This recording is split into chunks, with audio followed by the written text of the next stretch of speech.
Hey folks, welcome back. This is Lucid, and we're jumping back into the game with Lanka. I know the series has been down for a couple days, but yeah, this is me from the future, and I had to sub out of a few of my games, and there were some games I was gonna upload, but I didn't because I ended up subbing out at the beginning of the game. This game I'm subbing out at the end of the game, and so I had Saquenay, Saquenay. I didn't have him. He was kind enough to offer to play these Lanka turns out for me. And I might see if I can get him on like the last video to come back and kind of share his thoughts from the end of the game. But anyway, he sent them to me, and I am back from my no computer away time. And yeah, I figured I might as well come back and finish recording these so we can finish up the Lanka game. I got 14 death gems from Oceania. And we had a bunch of magic phase attacks. I'll also say that Saquenay and I spent a long time talking about where I was in the game, what my overall strategy was, how I saw the nation. So he and I were very much on the same page. I expect from what we're going to... I haven't actually looked at these turns yet. I expect what we're going to see from him is him doing the same stuff I was doing, but making fewer mistakes. But let's see. So we've got some magic phase attacks here. Thug coming through, just some PD. Let's see if we bump into anything interesting here. Oh, we got some cavemen.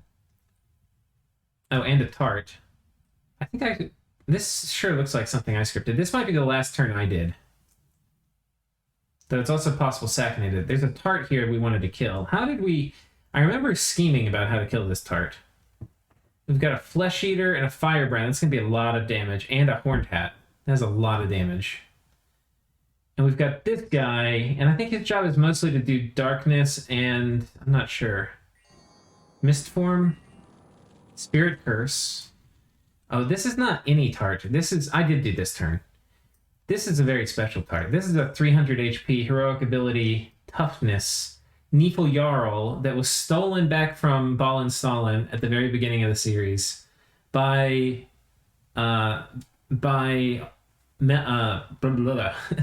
McCone, and it has since been twice born and has turned into this absolute freaking monster.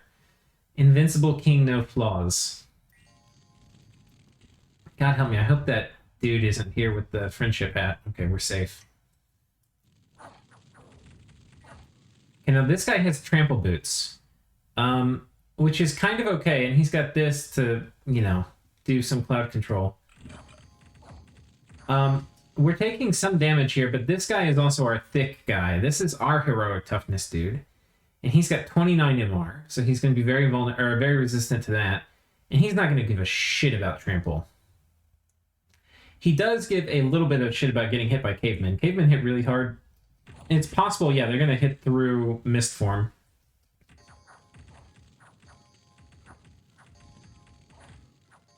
But he also kills all the cavemen reasonably quickly. So they could have killed him. They had a little bit of time, but they didn't have a lot of time. And this guy is pretty low fatigue still, because he doesn't fatigue out from trampling. And I'm hoping... Did we have a chest wound on him yet? No, we've lost an arm. We're hoping to chest wound him and to get the bleeding affliction on him. And... we have gotten the chest wound. We have a limp now, too. So he's going to... He can fly. And I forget what the trick is going to be to get him to not fly away.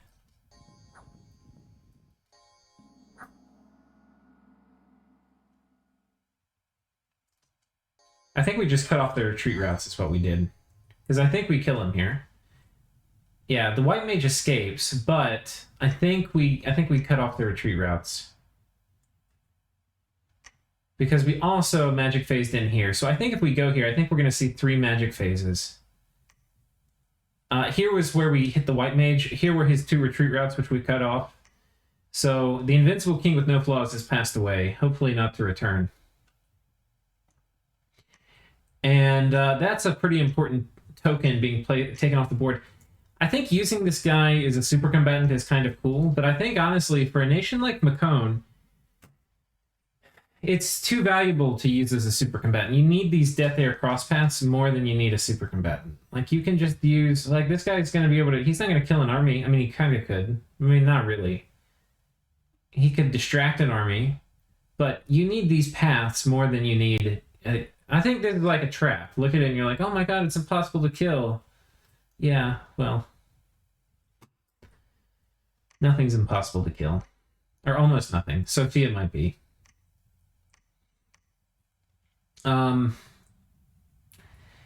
Okay, and we have a big Macone army. Let's go look at the normal phase. By the way, yeah, okay, never mind. We managed to repel these dudes. I'm not exactly sure how. And we're running... Okay, we've killed... That's actually a kind of nice pickup. We got some gear from killing those dudes. And we have a big battle here with Satis. Now, this is Satis' last big stronghold. He's got a lot of ghosts. And he's hoping these ghosts either rout me or... You know, they hit pretty hard. They're gonna hurt. We've got a lot of things going off, and we're gonna have a fair amount of Thunderstrike spam coming down. We've got Wailing Winds up. And the Thunderstrikes. Come on, boys. Yoink.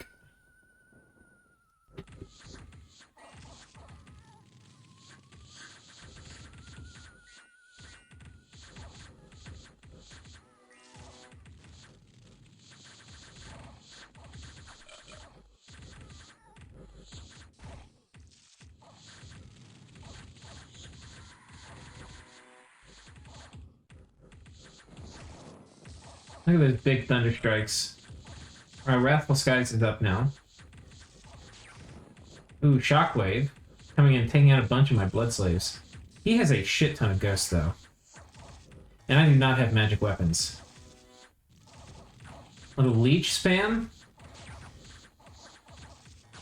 Has a lot of ghost guys, and ghosts are not cheap. But he still has Well of Misery, so he's just turning that all into... fuck you, Lanka. That's basically what he's doing with those death gems. But fortunately, if we had only our Sacreds here, we would be in trouble. We'd be in a lot of trouble. When you look at the kills, you're going to see our Sacreds got some kills, but that's mostly up here where they were really fighting the ghosts. The ghosts, which are the real threat here, that was not really the Sacreds, right? That was going to be almost entirely the mages. Big fucking Thunderstrikes. And look, they got a rout on some of them. Look at that. The ghosts doing their job.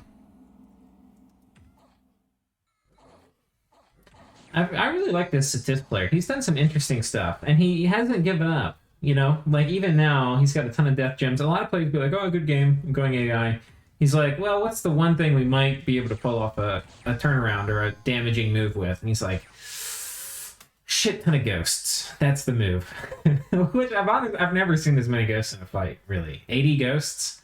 That's a fuck ton of ghosts. If you look at who got the kills, though, right? It was not... The Rakshasa Warriors, they got some kills, but they weren't the important kills. The Rakshasa Warriors killed, like, the Elite Warriors, maybe, like, a Fall Bearer to some of this other garbage. The ghost kills were done by the Dakini. So that was some pretty clutch mage support. And that got us the fort. We also got a lab here, too, which is nice. Okay, and then all the blood hunting stuff. And the goddess of Archacephaly has been permanently destroyed. Now, Archacephaly was the war target of Ubar. So this represents Ubar really starting to come into the fray. And this is the point when also, you know, like, I'm subbing out, but this was also the point where I was diploing pretty hard with Ubar. And diploing is really not... Like, I can't make him do anything. All I can do is suggest him to things and deal with some of his issues. So the problem is that I'm way ahead of Macone right now. And Lanka is a much scarier nation in the late game than Macone is. So that's... The first thing is that he is right to, and he is more worried about me than Lanka. I mean, than Macone. But this is a pretty cool Macone build, and he does have Eternal Pyre, and he has Riches from Beneath. So he's this is like a bajillion more gold a turn because he's doing his alchemy bullshit on this. And then this means he's able to turn all of that gold into big freaking giants.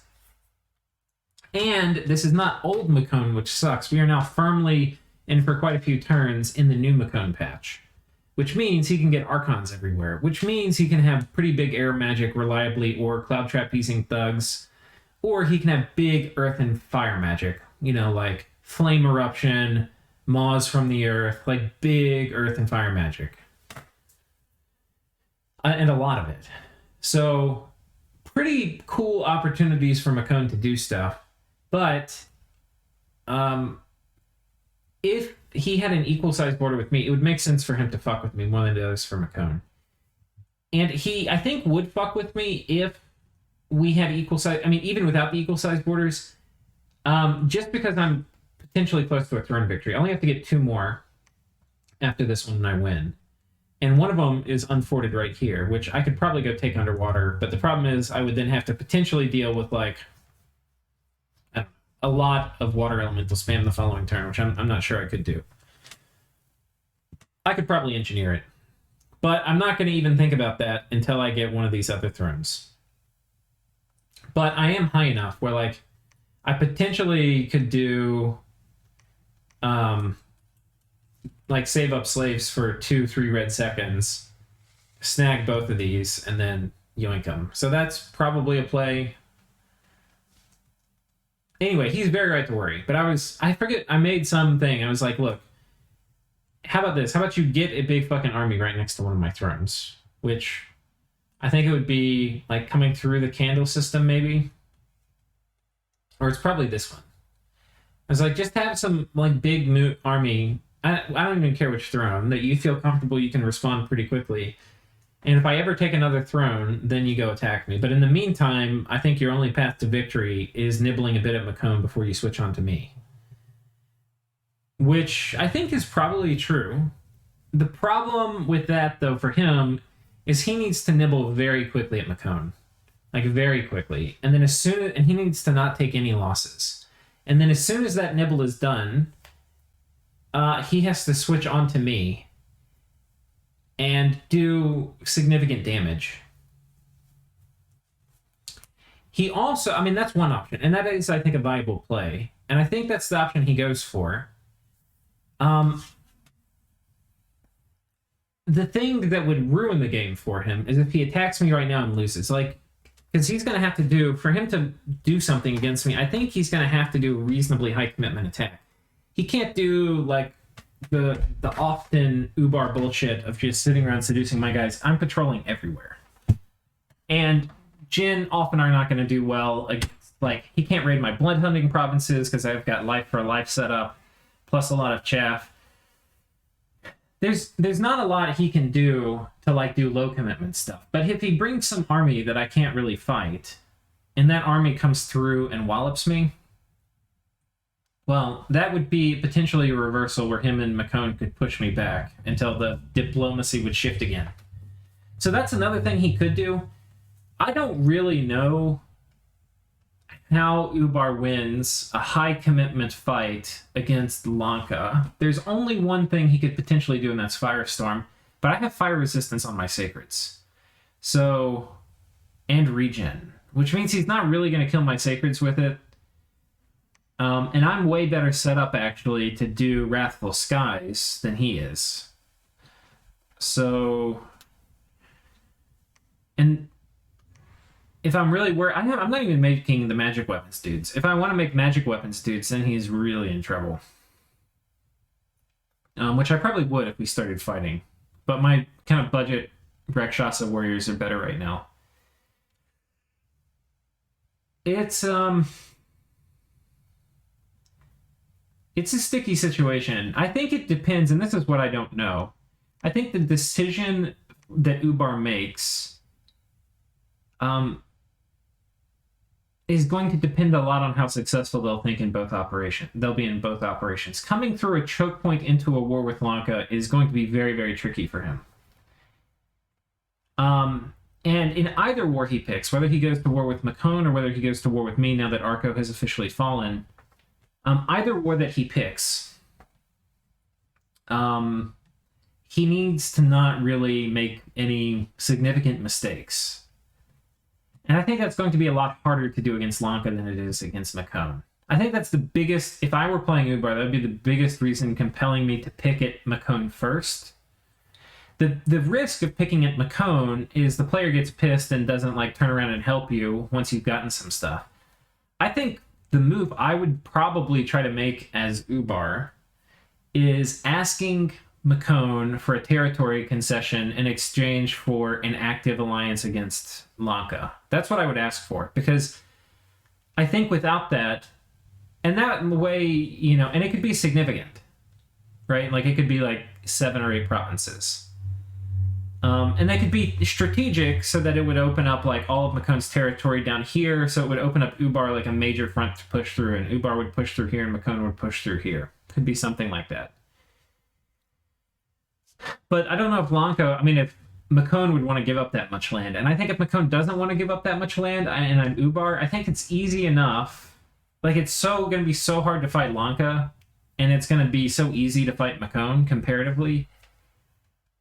I would probably want to pick at McCone first before I pick the fight with Ubar. If I could get some kind of, or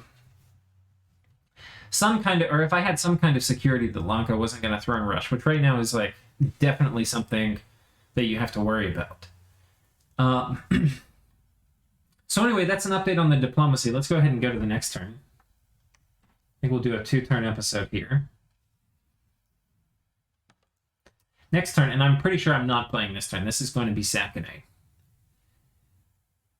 I forget what we have a bunch of trade deals. I forget what they all are. Oh, Saquenay's getting an Ice Devil. Very cool. Mentally attacked by a mage, so Mind Hunt coming down. Snooky summoning a Mandaha. We have a magic phase attack. It's kind of cool. I'm actually stoked. I haven't seen how this goes. I'm gonna be like typical McCone play, coming in here with somebody who's still goddamn Van Jarl, cleansing water and a ring of returning. This is kind of cool. Look at this.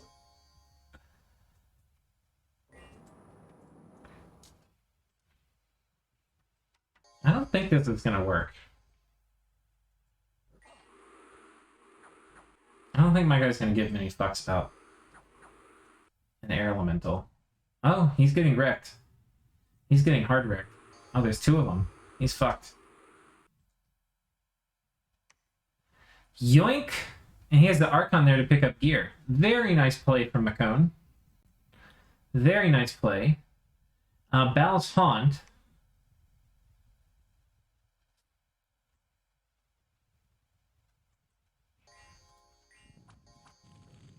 Little skirmish there.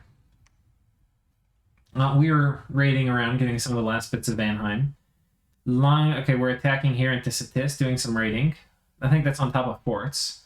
We have McCone coming in with Barbarian Heavy Horseman. This is a merc, like a merc unit.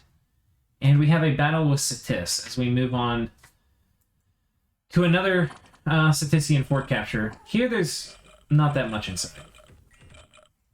But this also is a pretty low commitment attack for me. I've got fog. I mean, we've got pretty good mage support. You can see we're all buffed up, and I think I can't remember if I do mass flight. But yeah, there goes mass flight. So we're getting a lot of the important things off, but I didn't have a lot of sacreds. It was kind of some mages, some undead, some sacreds. And a big fat pile of monkey justice. So here we go. And there's that.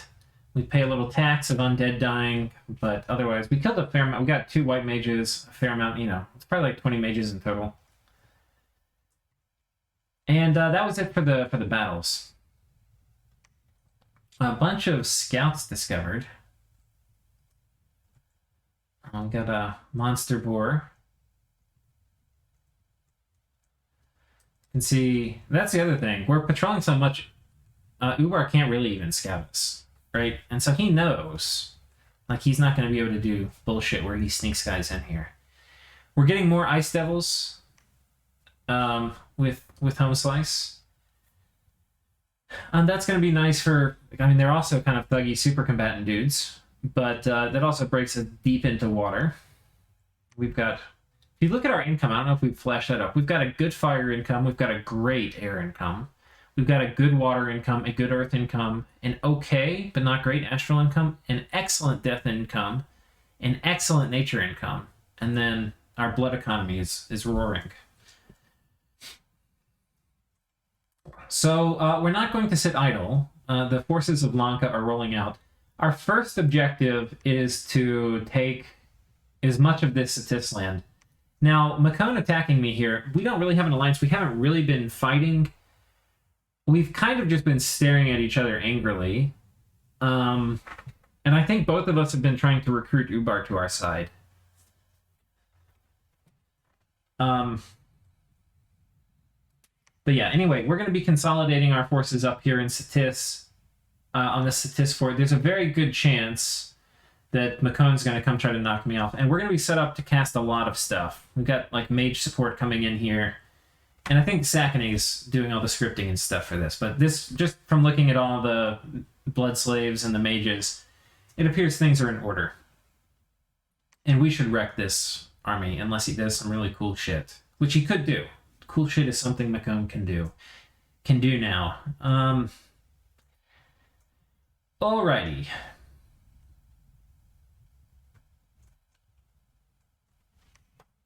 Can he attack here also? Not really. So that's it for this turn. I think I said we'd do 2. We'll do 3. 63.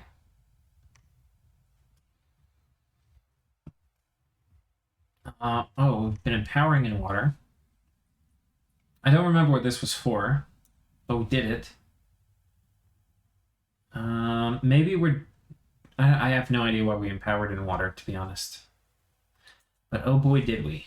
A lot of kings to handle our chaff movement needs. Oh, look at this. Ubar coming in with a Shaitan with almost no gear. Almost no gear. He's got the cold resistance from that. He's got a firebrand. And it's one of the earth random Shaitans.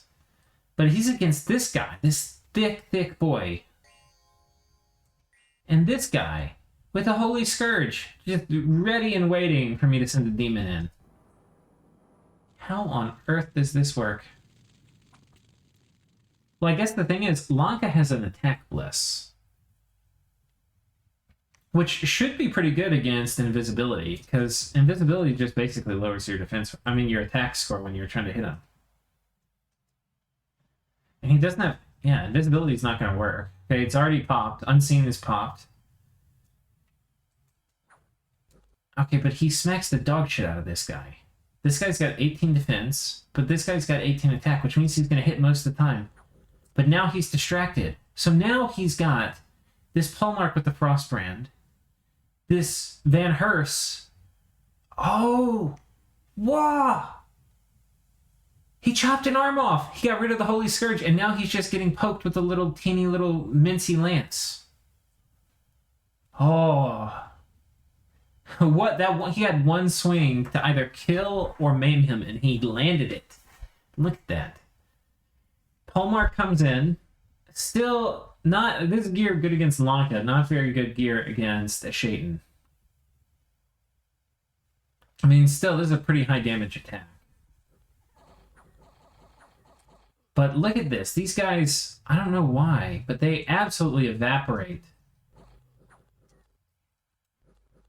I guess I had it in fast forward mode, but they are absolutely evaporating on that fire shield. And this guy just cannot hit him. Now, part of that could be glamour. Like the mirror image. That must be what it is. Because this guy's got 22 attack. And this guy's only got 27 protection. And this is a 27... Okay. I guess it's really chip damage, though.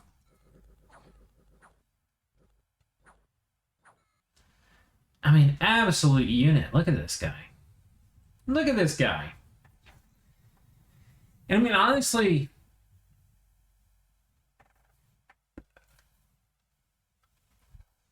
That's not even like Ubar being broken. Like, the Jinn... Unseen didn't even matter there. It got popped super early.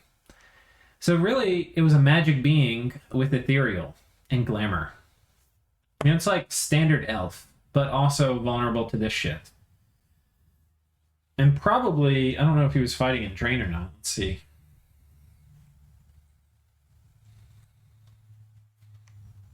Magic power +1. So he's fighting in Magic 1. How about that? What a boss. Honestly, it was getting that Holy Scourge knocked out. Like he should have lost that. Okay, kills my PD. Then Ubar rolling up in here. Okay, can you imagine if Ubar got some of this shit stolen by... by Macone with the Friendship Hat? I think the Friendship Hat's still in play. And Macone started having Shaitan. Not be happy about that. Unfortunately for Ubar, there's a guy with a Moonblade. And Moonblades fuck up Shaitans. I think it's this dude. Yeah, he's gonna come... I mean... it's just the death of a Shaitan. Watch this. He's gonna... Oh, I'm a Shaitan. I'm really good. They're overpowered. Yoink.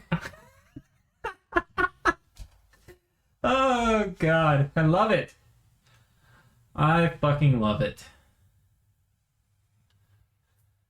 Okay, here we go.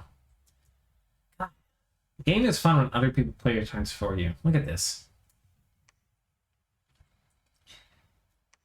Macone is sitting here bravely, not rolling out, but looking like the walls are closing in. I've got a lot of dudes. I've been just funneling dudes up here, and Saquenay is funneling dudes up here too.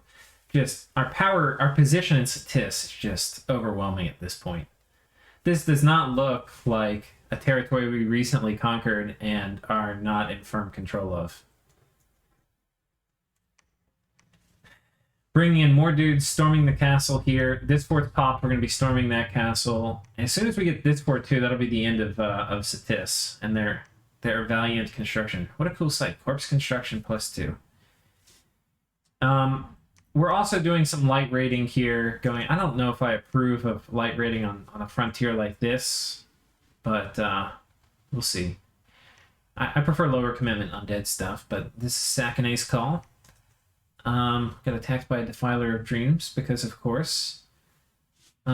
Here, reanimating Soulless, there's a shit ton of corpses. Holy God. And yeah, blood hunting going on like crazy. I'm not sure what he's going to do with this army, but he definitely could put pressure up here. We have the ability to just surge. I think I'm trying to remember what the deal I made with Ubar was. I think it was that I'm basically going to chill. Like, I'll just let him have a moment. I think this was the deal. Like, look, I'm not going to make a hard push into Macone, because if I do, then it wouldn't make sense for you to ally. Like, I'm going to finish getting some of the Satis stuff. I'm going to chill for a hot second and let you vulture some of the Macone stuff, and then I understand you're probably going to attack me. I think that was kind of the thing. So, anyway. That was this turn, and I think that's going to be the end of this episode. So I will see you guys next time. Cheers.